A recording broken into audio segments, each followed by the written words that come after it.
नमस्कार विद्यार्थी मित्रांनो, क्रिएटिव्ह मॅथ्स मराठी या आपल्या लाडक्या युट्यूब चॅनलमध्ये मी पुन्हा एकदा तुमच्या सगळ्यांचं सहर्ष स्वागत करतो। आजची चर्चा खूप महत्त्वाची आहे कारण इंग्रजी ग्रामर इंग्लिश व्याकरणावर आज आपण चर्चा करणार आहोत। साधारणतः व्याकरणातला सगळा भाग आज आपण कव्हर करण्याचा प्रयत्न करणार आहोत। त्यातल्या त्यात महत्त्वाचे व्याकरणाचे ग्रामरचे जे काही टॉपिक आहेत तर ते टॉपिक आज आपण समजून घेण्याचा प्रयत्न करणार आहोत। तर पटकन जाऊयात पुढे मित्रांनो।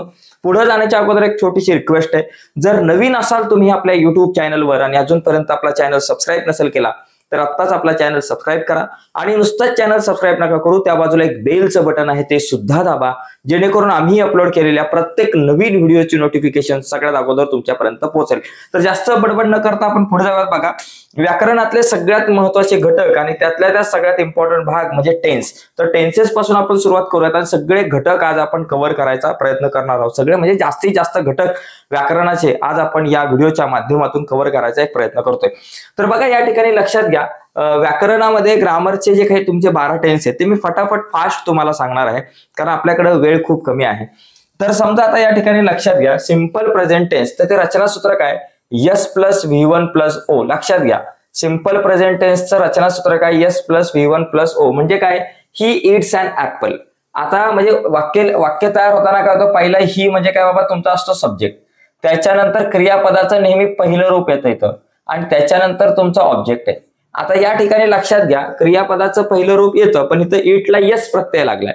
सिंपल प्रेझेंट टेन्स मध्ये काय होतं, ज्यावेळेस तुमचा कर्ता जो आहे तो एकवचनी असतो त्यावेळेस तुमचा सहाय्यकारी क्रियापद त्याला यस किंवा ईएस प्रत्यय लागतो। जसं समजा माझ्याकडे ही आहे, ही नंतर समजा मी गो मला लिहायचं गोज, तर त्याला ईएस प्रत्यय लागला, ही गोज टू स्कूल समजा, ओके, यस किंवा ईएस ज्यावेळेस कर्ता एकवचनी असतो तेव्हा। परंतु कर्ता जर अनेक वचने असेल तर मग तिथं तुमचं दे गो टू स्कूल असंच राहील, दे गो टू स्कूल असंच राहणार आहे, तिथं काय बदल होणार नाही। एवढी गोष्ट आपल्याला नीट समजून घेणं गरजेचं आहे। ओके, तर अशा प्रकारे हे वाक्य तयार होतं आणि आपण म्हणतो की नेहमीच्या सवयी व्यक्त करण्यासाठी आपण नेहमीच्या गोष्टी ज्या आहेत आपल्या रेग्युलर घडणाऱ्या त्या दररोजच्या गोष्टी आपण किंवा त्रिकालबाधित सत्य असतं या सगळ्या गोष्टी सांगण्यासाठी आपण या टेन्सचा वापर करतो। तसंच दे ईट अन ऍपल। आता किंवा बघा, आता इथे सिंपल पास्ट टेन्सचा जर विचार केला हा पण समजून घ्या, मी वेगाने जातोय कारण जास्त डिटेलमध्ये सांगत बसत नाही। सिंपल पास्ट टेन्सची रचना काय, यस प्लस V2 प्लस ओ। याच्यामध्ये काय असतं, यस म्हणजे बाबा तुमचा हा कर्ता, समजा यस हा ही जो आहे यस, त्याच्यानंतर V2 म्हणजे बघा इथं एटचं एट झालं, V2 एट म्हणजे इथं झालंय V2 क्रियापदाचं दुसरं रूप आणि त्याच्यानंतर ऑब्जेक्ट झालं। ओके, म्हणजे अशा प्रकारे या ठिकाणी हा जो टेन्स आहे तो आपल्याला सांगता येऊ शकतो। म्हणजे ही एट अँड ऍपल क्रियापदाचं दुसरं रूप येतं, तसंच दे एट अँड ऍपल। ओके, आता या ठिकाणी लक्षात घेणं गरजेचं आहे, यस प्लस V2 येतो इथं। म्हणजे आता हे जे वाक्य आहे या वाक्याला जर का मला सिंपल पास्ट टेन्स मध्ये बनवायचं आहे तर मी कसं करणार, आता पहिली गोष्ट हा ही जो आहे तो तुमचा यस आहे, त्याच्यानंतर गोज म्हणजे इथं V1 आहे आणि त्याच्यानंतर बाबा इथं टू स्कूल जे आहे ते तुमचं समजा ओ आहे। ओके, आता याच्यामध्ये मला हे जे वाक्य हे कशाचं सिंपल प्रेझेंट टेन्स आहे। आता याला सिंपल पास्ट बनवण्यासाठी आपण काय करणार, यस लिहिला पाहिजे, सब्जेक्ट कोण बाबा यस म्हणजे हीचे, तो ही लिहिला, नंतर मला काय करायचं या ठिकाणी V2 लिहायचंय। आता गोचं दुसरं रूप काय झालं, ही नंतर वेंट येतं, वेंट, गोचं दुसरं रूप काय येतं, वेंट येतं आणि नंतर मग तिसरं रूप गॉन येतं। त्याच्यानंतर काय बाबा ओ कोण आहे बाबा इथं टू स्कूल आहे, मग इथं टू स्कूल लिहून टाका। म्हणजे अशा प्रकारे तुम्हाला या सगळ्या गोष्टी बदलता आल्या पाहिजे। ओके, त्याच्यानंतर सिंपल फ्युचर टेन्सचा जर विचार केला, S plus will plus V1 plus O, इथं बघा ही काय यस आहे, त्याच्यानंतर तुमचा विल आला, नंतर V1 लिहायचंय इट आणि त्याच्यानंतर ओ म्हणजे तुमचा अन ऍपल हा झाला ओ। ओके, आता या वाक्यामध्ये आता हे रचना सूत्र नीट समजून घ्या, S plus will plus V1 plus O. आता हे जे वाक्य आहे त्याला जर का आपल्याला सिंपल फ्युचर टेन्स मध्ये बनवायचं आहे, म्हणजे तो शाळेत जाईल, तो आंबा खाईल, तो पाणी पिईल, तो अभ्यास करेल, अशा प्रकारची जी वाक्य इथं आपण वापरतो। म्हणजे इथं काय, S plus will plus V1 plus O. आता यस कोण आहे बाबा, ही आहे, लिहिला, त्याच्यानंतर मला काय लिहायचं, विल लिहायचंय, या ठिकाणी मी विल लिहिला, विल लिहिल्यानंतर मला काय करायचं आहे, V1 लिहायचं। आता V1 गो आहे तर इथं गोस लिहिणार, इथं ईएस किंवा ईएस वगैरे प्रत्यय लावायचं नाहीये आणि त्यानंतर ओ काय बाबा आपल्याकडे ओ आहे टू स्कूल। तर अशा प्रकारे तुम्हाला या सगळ्या गोष्टी बदलता येऊ शकतात। ओके, आता एकंदरीत तुम्ही जर नीट समजून घेण्याचा जर प्रयत्न केला या तीनही रचनांमध्ये तिघांच्याही रचना सूत्रामध्ये जर तुम्ही विचार केला, आपण पहिले सगळे सिंपल टेन्स बघतो, नंतर कंटिन्युअस टेन्स बघणार, नंतर परफेक्ट टेन्स, अशा प्रकारे आपण बघण्याचा प्रयत्न करू। बघा, याच्यामध्ये बघितलं S plus V1 plus O, S plus V2 plus O आणि S plus will plus V1 plus O. म्हणजे सिंपल प्रेझेंट टेन्स मध्ये बघा या सगळ्यांच्या रचनेमध्ये यस पहिला आहे, यस पहिला आहे, यस पहिला, म्हणजे इंग्लिशमध्ये कधीही करता पहिला असतो. त्याच्यानंतर ओ शेवटी आहे, ओ शेवटी आहे, ओ शेवटी एवढंच. आता बदलत काय गेलं बाबा, यस आणि ओ सगळीकडे राहिलाय, फक्त इथं V1 आहे. V1च्या ऐवजी V2 आला की तो सिंपल पास्ट टेन्स होतो, आणि V1 V2 काढून त्याच्याऐवजी विल प्लस V1 आला की समजायचा तो कुठला टेन्स होतो, सिंपल फ्युचर टेन्स होतो. म्हणजे या तिघांच्या रचना सूत्रामध्ये काय बदल नाही, फक्त एक छोटा बदल आहे.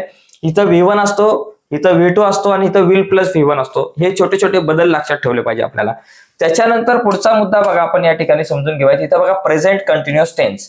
आता प्रेझेंट कंटिन्युअस म्हणजे चालू काळ, चालू वर्तमान काळ, म्हणजे क्रिया चालू आहे, मी शिकवत आहे, मी खात आहे, मी पित आहे, अशा प्रकारची वाक्य. आता इथं प्रेझेंट कंटिन्युअस टेन्सचं रचना सूत्र काय, S plus am is are plus V plus V plus ING plus O. V म्हणजे क्रियापद प्लस आयएनजी प्लस ओ. आता इथं एम इज आर ही काय बाबा सहाय्यकारी क्रियापद आहेत, आपण म्हणतो वर्तमान काळातली सहाय्यकारी क्रियापद आहे ती.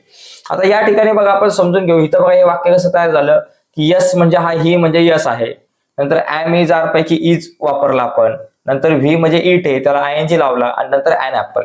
आता एकंदरीत मगाचं जर वाक्य आपण बघितलं, मगाशी आपल्याकडे वाक्य होतं की he goes to school. Okay, आता या वाक्याचं जर का मला या ठिकाणी अशा प्रकारे हे वाक्य बनवायचं आहे. आता इथं लक्षात घ्यायचं, जर एखादा तुमचं सहाय्यक बघा या ठिकाणी लक्षात घ्या, कर्ता जर का तुमचा एकवचनी असेल तर सहाय्यकारी क्रियापद काय येतं, इज येतं. आय असेल तर एम येतो, आणि कर्ता अनेक वचनी असेल तर आर येणार, एवढं लक्षात घ्या. आता ही गोज टू स्कूल हे जर वाक्य माझ्याकडे आहे, आता ही गोज टू स्कूल, ही म्हणजे काय झाला तुमचा यस, गो म्हणजे तुमचा हा V1 आहे, आणि इथं तुमचा झाला ओ, म्हणजे S plus V1 plus O, simple present टेन्सचं वाक्य आहे. तर मला इथं काय करायचं, याला प्रेझेंट कंटिन्युअस टेन्स करायचं. मग मी काय करणार, यस आहे तर यस कोण आहे बाबा, इथं ही आहे तर या ठिकाणी ही लिहिला. ही नंतर काय येणार, एम येणार, इज येणार का आर येणार, तर ही नंतर इज येणार. इज नंतर मला काय लिहायचं, व्ही ला आयएनजी, व्ही कोणी गो, गो ला आयएनजी लावा, गो ला आयएनजी लावला की गोईंग झालं. आणि नंतर बघ पुढे बाबा काय लिहायचं बाबा, ओ ऑब्जेक्ट कोण, टू स्कूल, टू स्कूल. तर अशा प्रकारे आता हे जे तुमचं वाक्य तयार झालं, हे वाक्य तुमचं कशाचं तयार झालं, प्रेझेंट कंटिन्युअस टेन्सचं तयार झालं. ओके, ही आहे, नंतर इज तुमचं सहाय्यकारी क्रियापद आहे, व्ही आयएनजी आहे, आणि हा तुमचा ओ आहे. ओके, आता या ठिकाणी लक्षात घेणं हे झालं तुमचा प्रेझेंट कंटिन्युअस टेन्स झाला. आता पास्ट कंटिन्युअस टेन्स, आता इथं बघा, आणि हे पण बघा वाक्य, they are eating an apple. Are म्हणजे बघा दे करता जर अनेक वचनी असेल तर आर. आता पास्ट कंटिन्युअस टेन्स मध्ये बघा काय बाबा, यस प्लस वॉज वेअर हे तुमची दोन सहाय्यकारी क्रियापद आहे. इथं एम इज आर असतं, इथं वॉज वेअर, बाकी सेम आहे, V plus ING plus O, आणि इथं यस. जसं सगळं जसं तसं आहे, सगळी अख्खी रचना जशीच्या तशी आहे. दोघांमधले फरक काय, फक्त सहाय्यकारी क्रियापद बदलतं. आता या ठिकाणी फक्त तुम्ही ही इज गोइंग टू स्कूलच्या he was going to school केला ना, इज काढून वॉज काढला, म्हणजे तो शाळेत जात आहे याचा लगेच तो शाळेत जात होता असा अर्थ होऊन जाईल. इज काढून त्याच्याऐवजी काय टाकायचा, वॉज. मग आता इथे बघा, he was eating an apple हे त्याचं उदाहरण झालं. आता मला या वाक्याला जर का मला इथं यामध्ये आणायचंय पास्ट कंटिन्युअस टेन्स मध्ये, तर मी काय करणार, पहिली गोष्ट पहिला मी लिहिणार एस सब्जेक्ट. इथं कोण आहे बाबा, सब्जेक्ट ही आहे, बरोबर. ही नंतर मी काय करणार, वॉज किंवा वेअर पैकी काहीतरी. करता एक वचनी असेल तर वॉज लिहायचं, करता अनेक वचनी असेल तर वेअर लिहायचं. मग मी काय लिहिणार, इथं वॉज लिहिणार, कारण ही जो आहे एक वचनी, मग इथं लिहिलं वॉज. वॉज नंतर काय करणार मी, व्ही आयएनजी, क्रियापदाला आयएनजी. आता क्रियापद इथं गो आहे, गोला आयएनजी ऑलरेडी आहे म्हणजे गोईंग लिहिलं. आणि त्याच्यानंतर काय लिहिणार बाबा मी, ओ ऑब्जेक्ट. उरलेलं वाक्य कुठलं बाबा माझ्याकडे, टू स्कूल, टू स्कूल लिहिलं, संपला विषय. म्हणजे इथं काही जास्त काय एवढा विषय आपल्याला वाढवायचा नाहीये, एकदम सिंपल विषय. ओके, पुढे बघा फ्युचर कंटिन्युअस टेन्स. याच्यामध्ये जर तुम्ही बघितलं, S plus will be plus V ING plus O. Okay, आता इथे बघा, he will be eating an apple हे उदाहरण आहे. आता आपण या उदाहरणालाच आपण फ्युचर कंटिन्युअस टेन्स मध्ये बदलण्याचा प्रयत्न करू. कसं बाबा, पहिलं काय येणार, यस येणार. यस कोण आहे इथं बाबा, तुमचा ही जो आहे तो एस आहे. त्याच्यानंतर काय येणार, विल बी येणार, इथं विल बी येतं, मग इथं लिहिलं विल बी. चला बाबा, विल बी लिहिलं. त्याच्यानंतर काय, व्ही आयएनजी म्हणजे क्रियापदाला आयएनजी, ऑलरेडी इथं गोला आयएनजी आहे, गोईंग. आणि नंतर मग काय बाबा तुमचा ओ आहे. इथं कोण आहे, टू स्कूल आहे, टू स्कूल, मग इथं लिहू टू स्कूल. आता एकंदरीत लक्षात घ्या, इथे आता समजा तुम्हाला ही तीन रचना सूत्र जर लक्षात ठेवायचे आहे, तर सगळ्यांमध्ये बघा ना SVINGO SVINGO SVINGO सगळीकडे. बदल काय होतोय, एम इज आर इथं आहे. जर ज्यावेळेस तुमचं एम इज आर आला या रचना सूत्रामध्ये तर समजायचं प्रेझेंट कंटिन्युअस टेन्सचं वाक्य आहे. जर वॉज किंवा वेअर आला या फॉर्म्युल्यामध्ये तर समजायचं हे जे वाक्य आहे ते पास्ट कंटिन्युअस टेन्स आहे. आणि याच्या जर विल बी प्लस विल बी आलं, समजा विल बी प्लस विल बी आलं, या ठिकाणी विल बी आलं, वॉज वेअरच्या ऐवजी विल बी आलं, तर या ठिकाणी समजायचं की हे जे वाक्य आहे तुमचं फ्युचर कंटिन्युअस टेन्सचं आहे. म्हणजे या वाक्याचं एक जर तुम्ही कॉमन जर सांगायला गेलात सूत्र तर S plus helping verb plus VING plus O हे कॉमन फॉर्म्युला आहे. म्हणजे या तुमच्या कंटिन्युअस टेन्सचा हा एक कॉमन फॉर्म्युला समजा, कॉमन रचना सूत्र समजा. फक्त हेल्पिंग वर्ब बदलत जातं. प्रेझेंट टेन्सला काय येतं, एम इज आर येतं. पास्ट टेन्सला काय येतं, वॉज वेअर येतं. आणि फ्युचर टेन्सला विल बी येतं. एवढाच बदल होतो, बाकी या ठिकाणी रचना सूत्रामध्ये कुठलाच बदल होत नाही. ठीक आहे. तर एकंदरीत आता इथे पण तुम्ही लक्षात घ्या, या 3 वाक्यांचा जर तुम्ही विचार केला तर या वाक्यांमध्ये इथं इज आहे, इथं वॉज आहे आणि इथं विल बी आहे. बाकी संपूर्ण वाक्यामध्ये सगळे शब्द सगळ्या गोष्टी जिथल्या तिथंच आहेत. फक्त इज आहे म्हणजे तो शाळेत जात आहे असा होतो, वॉज आला की तो शाळेत जात होता असं होतो, आणि हा जर असला विल बी तर तो शाळेत जात असेल, अशा प्रकारे या ठिकाणी वाक्य होऊ शकतो. तर अशा प्रकारे हा जो तुमचा प्रेझेंट कंटिन्युअस टेन्स आपण सांगू शकतो. ठीक आहे.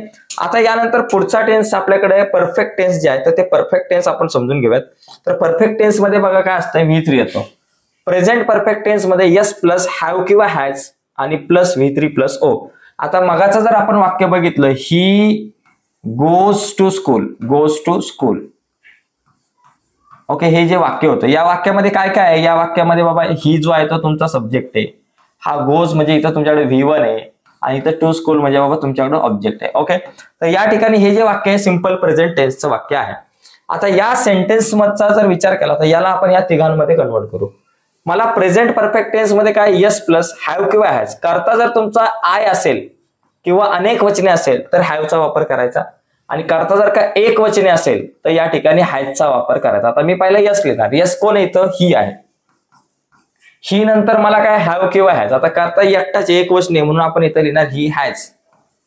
आणि त्यानंतर V3 क्रियापदाचं तिसरं रूप, गोचं तिसरं रूप काय, गॉन.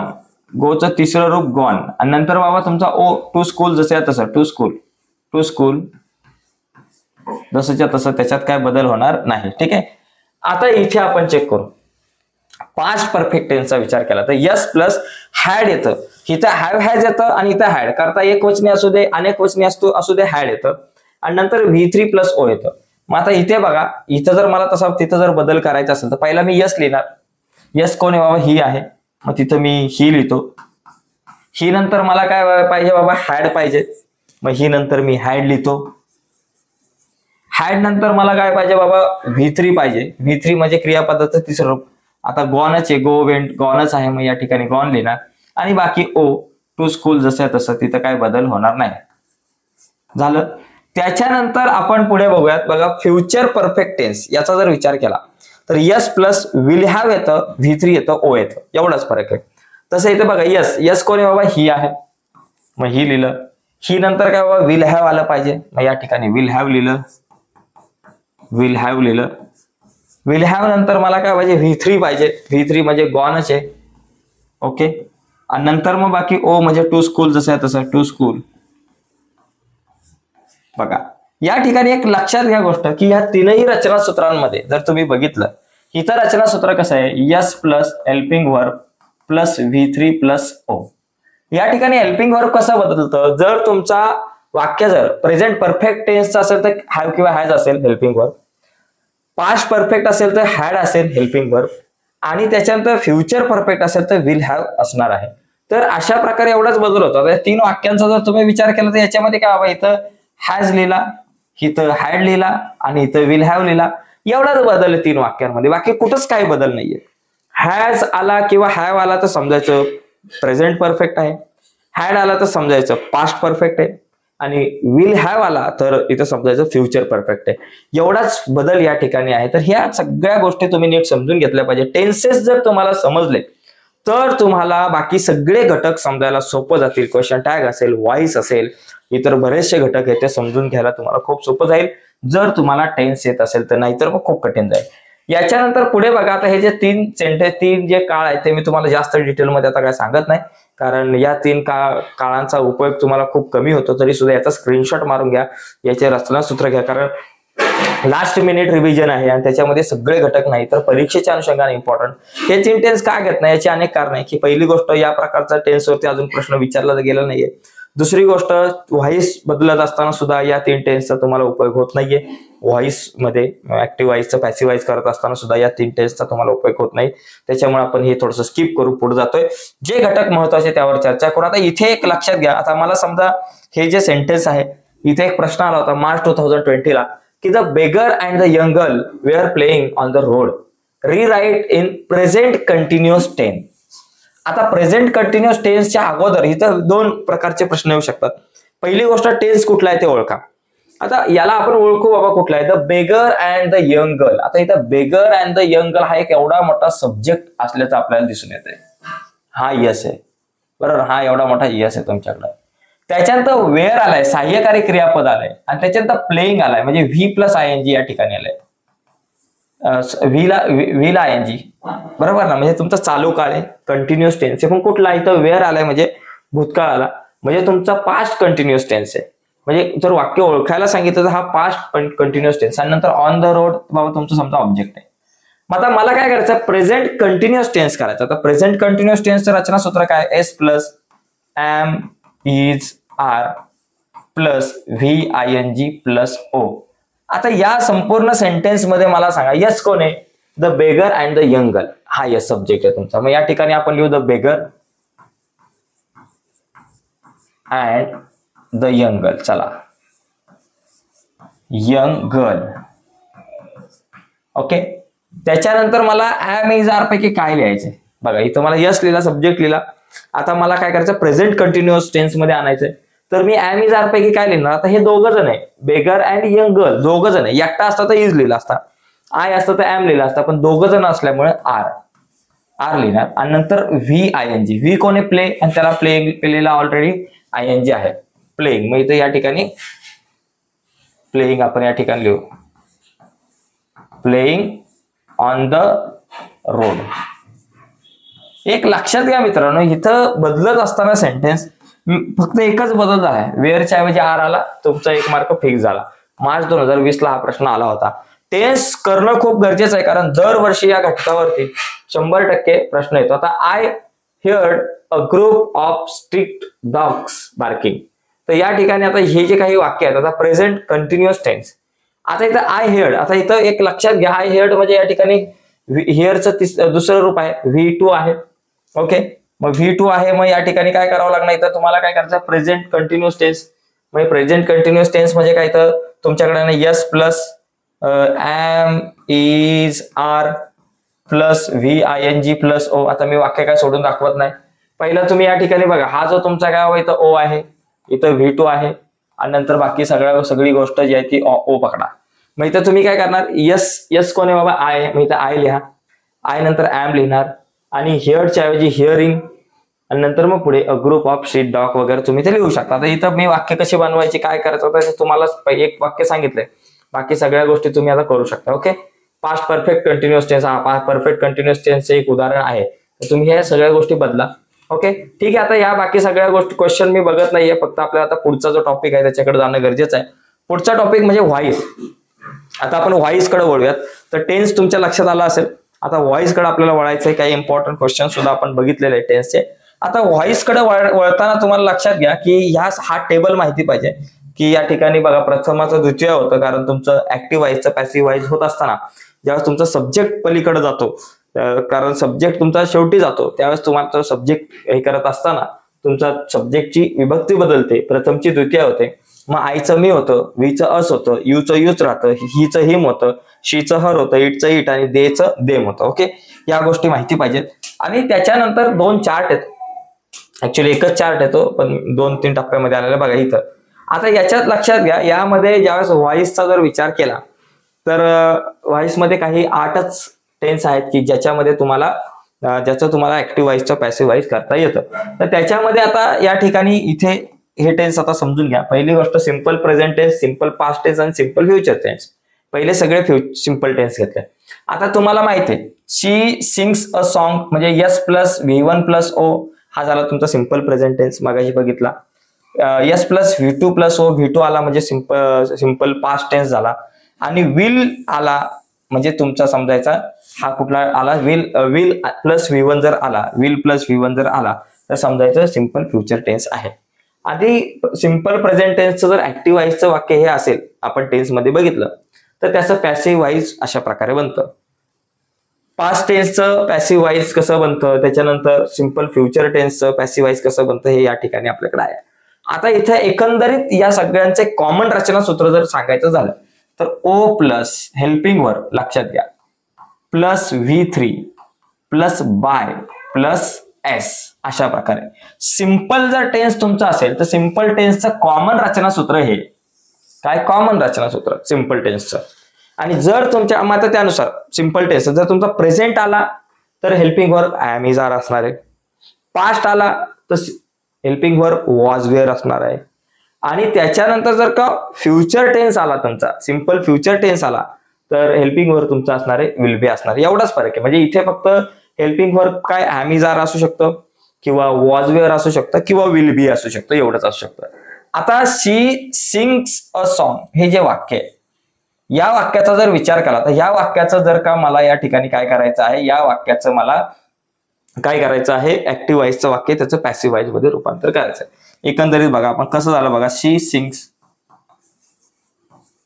अ सॉन्ग झालं. आता हे जे वाक्य तुम्हाला माहिती आहे कुठला टेन्स आहे, सिंपल प्रेझेंट टेन्स आहे, कारण यस आहे V1 आहे आणि ओ आहे. आता आपल्याला काय करायचं या ठिकाणी या वाक्याचं मला कशामध्ये रूपांतर करायचं आता पॅसिव्ह व्हाईस मध्ये. पण पॅसिव्ह व्हाईस मध्ये करताना मी काय करतो पहिला ओ घेतो. चला हे फॉर्म्युला तर थोडासा बाजूला ठेव, पण मी पहिला काय येतो ओ. या ठिकाणी ओ काय यस, शी काय बाबा यस आहे, त्याच्यानंतर हा बाबा तुमच्याकडे V1 आहे आणि हा भाऊ आपल्याकडे ओ आहे. तर मी काय करतो जो ऑब्जेक्ट आहे त्याला पहिलं लिहायचं कधी सुद्धा. अ सॉन्ग ला आपण पहिलं लिहू. अ सॉन्ग लिहिल्यानंतर लगेच मला हेल्पिंग वर्ब लिहायचं, हेल्पिंग वर्ब.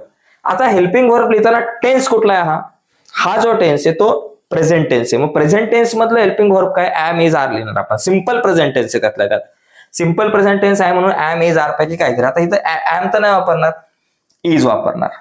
इज वापरलं, इज वापरल्यानंतर V3 लिहायचं. बघा इथं ओ घेतला, एम इज आर घेतला, नंतर V3.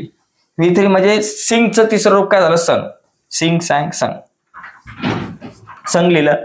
त्याच्यानंतर बाय लिहायचं. बघा इथं पण बाय लिहिलं. आणि त्याच्यानंतर यस काय बाय शीचं काय होतं हर होतं. तर अशा प्रकारे या ठिकाणी हे तुम्हाला बदल या ठिकाणी करता आले पाहिजेत. ठीक आहे. तर अशा प्रकारे आपल्याला काय करता येऊ शकतं, तुमचं सिंपल प्रेझेंट टेन्सचं जर वाक्य असेल तर त्याला तुम्हाला ऍक्टिव्ह व्हाईसचं वाक्य ते पॅसिव्ह व्हाईस मध्ये तुम्हाला बदलायला सांगितलं जाऊ शकतं, किंवा पॅसिव्ह व्हाईसचं ऍक्टिव्ह व्हाईस मध्ये रूपांतर करा अशा प्रकारचा सुद्धा प्रश्न असू शकतो.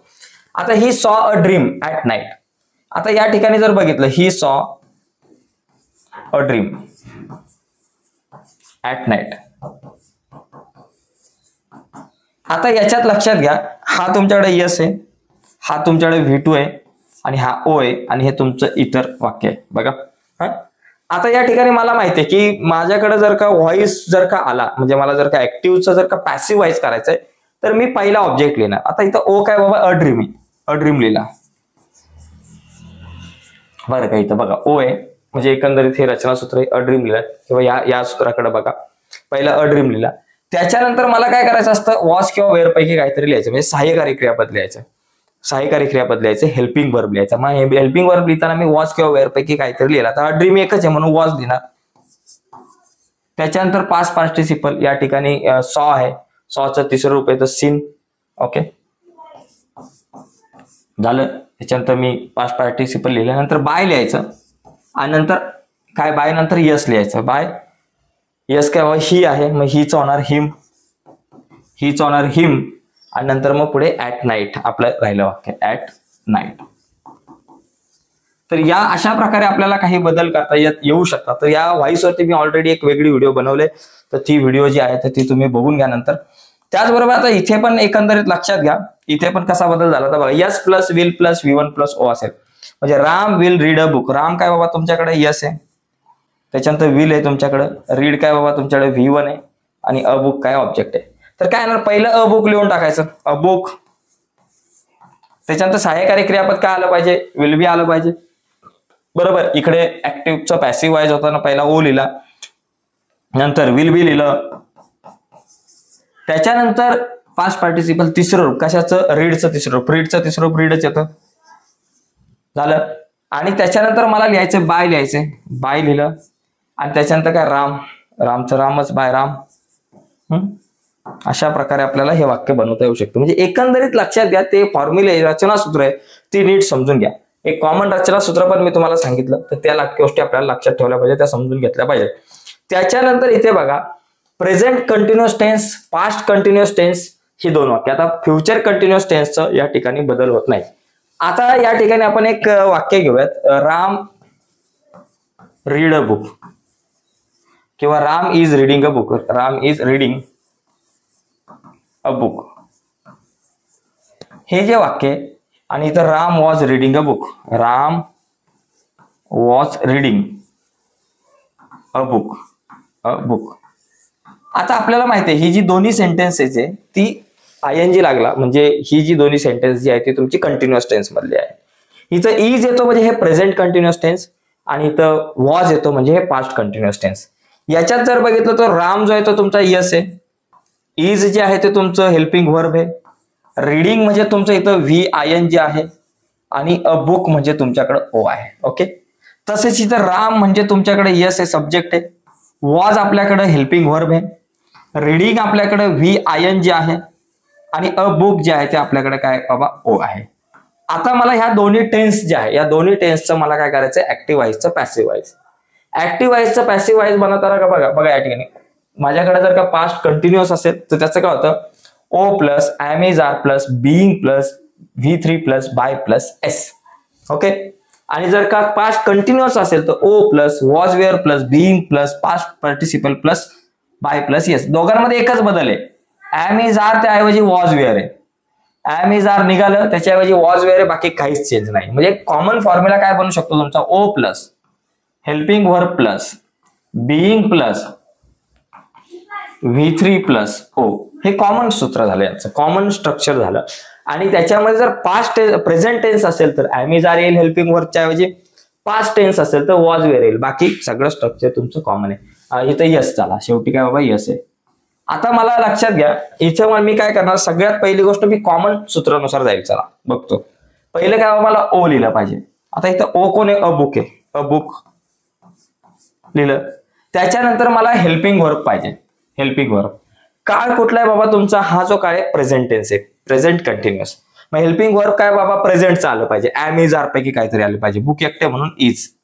नंतर being plus V3 plus S. मग बीइंग लिहा, V3 म्हणजे रीडचं तिसरं रूप रीडच येतं आणि त्याच्यानंतर V3 plus by plus S बरं का, बाय आणि प्लस एस.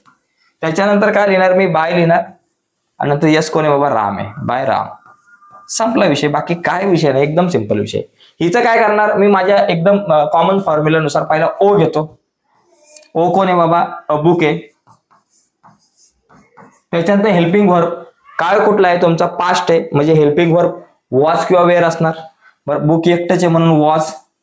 त्याच्यानंतर काय पाहिजे बाबा, बीइंग पाहिजे, बीइंग घेतलं. त्याच्यानंतर V3 पाहिजे, व्ही कोण आहे, रीड आहे, रीडचं तिसरं रूप रीडच येतं. आणि त्याच्यानंतर काय पाहिजे बाबा, बाय पाहिजे, मग इथे लिहिलं बाय. आणि नंतर यस, सब्जेक्ट कोण आहे, राम आहे, मग त्या रामला लिहिलं इथे बाय राम. तर अशा प्रकारे आपल्याला हा व्हॉइस जो आहे तो व्हॉइस वरची एक्झाम्पल्स आपल्याला अशा प्रकारे सोडता येऊ शकतात. ठीक आहे. पुढचा एक्झाम्पल बघूयात आपण, थोडंसं पुढे जाऊयात. पुढचा मुद्दा बघा. पुढे आता हे 3 टेन्स आहेत, तर हे 3 टेन्स आपण समजून घेऊयात. बघा इथे याच्यात बघा काय दिलंय की present perfect tense, past perfect tense आणि फ्युचर परफेक्ट टेन्स. याच्यात फक्त तुम्ही लक्षात घ्या सहाय्यकारी क्रियापद काय.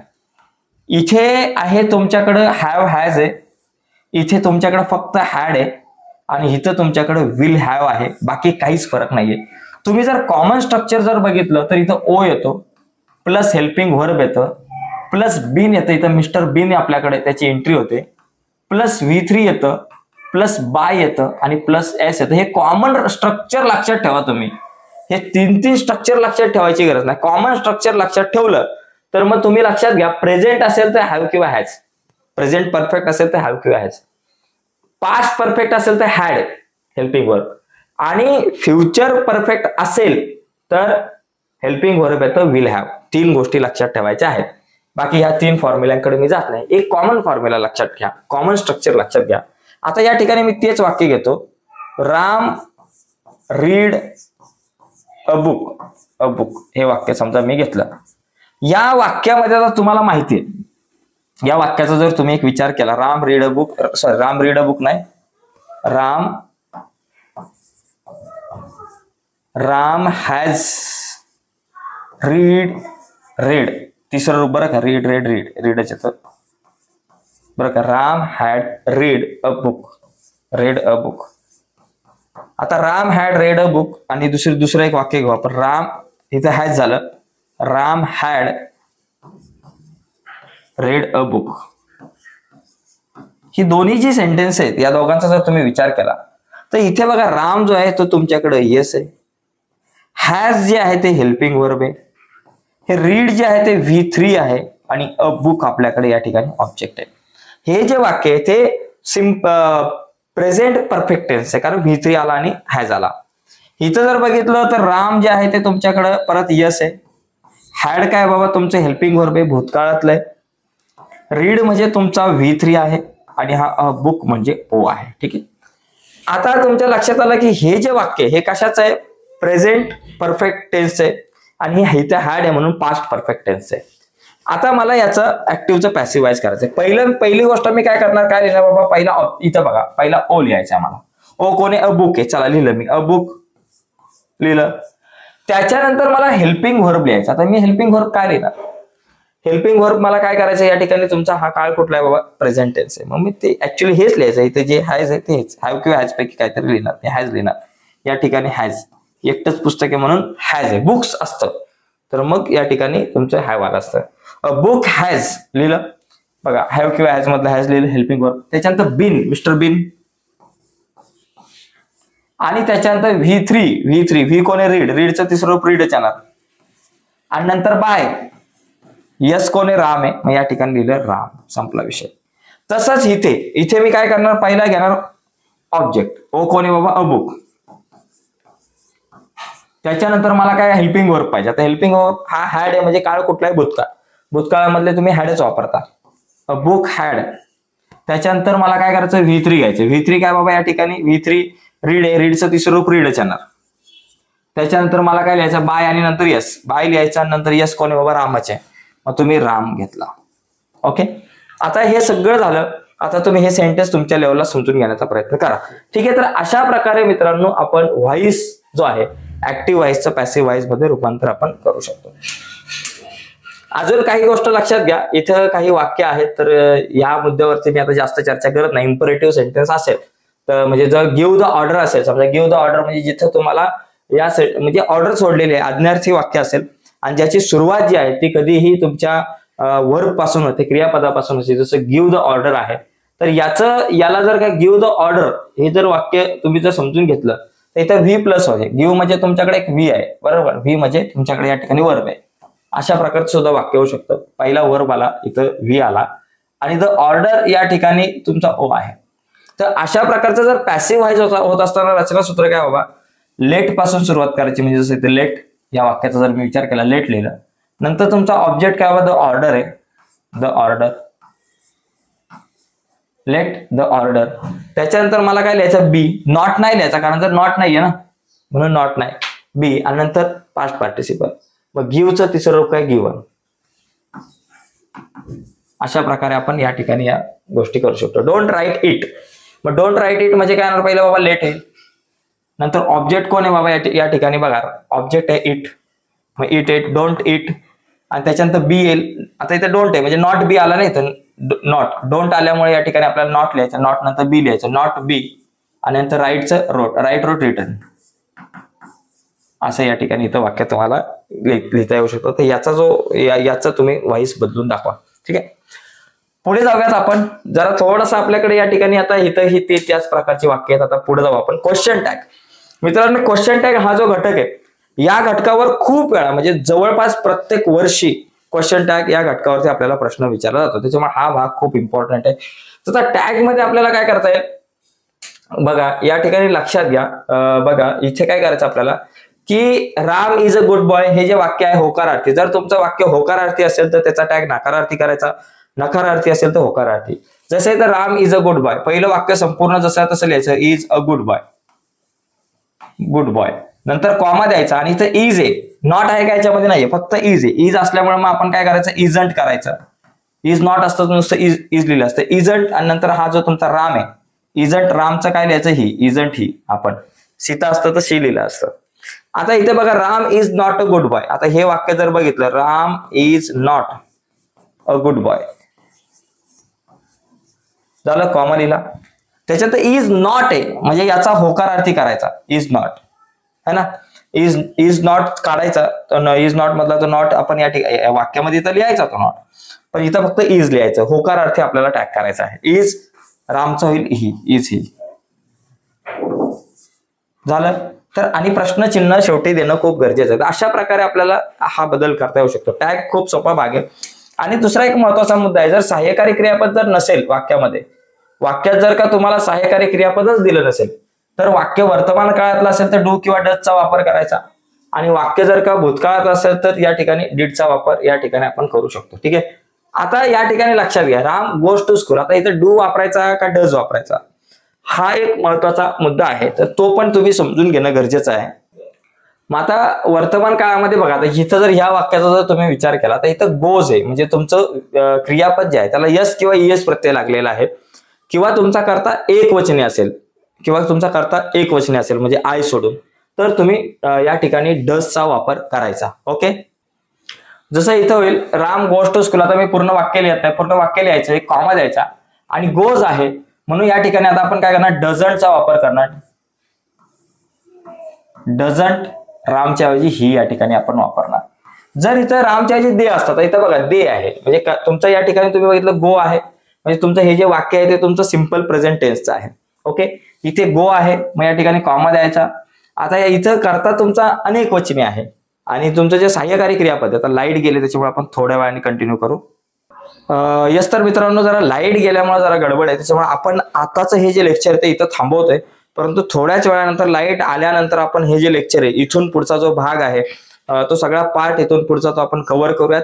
पण लक्षात घ्या कुठल्या कुठल्या इम्पॉर्टंट गोष्टी आहेत ग्रामरच्या अनुषंगाने. आता आपण टेन्सेसचा विचार केला, व्हॉइसचा विचार केला, त्याच्यानंतर टॅग्स बघितलं, त्याचबरोबर तुम्हाला आणखी सुद्धा बरेचसे महत्वाचे घटक आहे. WH टाईप क्वेश्चन असेल जे परीक्षेला येतं, इन्फिनिटिव्ह या घटकावरती तुम्हाला प्रश्न विचारला जाऊ शकतो, इन्फिनिटिव्हला अंडरलाईन करा किंवा पिक आउट द इन्फिनिटिव्ह त्याचा विचार करा. त्याच्यानंतर व्हॉइस जो आहे, change the voice, sorry voice नाही, नॉट ओनली बट ऑल्सो असेल, हार्डली हॅड असेल, नो सुनर दॅन असेल, किंवा हा नो सुनर दॅन सारखी वाक्य असतील, ॲज सुन ॲज असेल, या घटकाचा सुद्धा आपण या घटकाची सुद्धा तयार करणं गरजेचं आहे.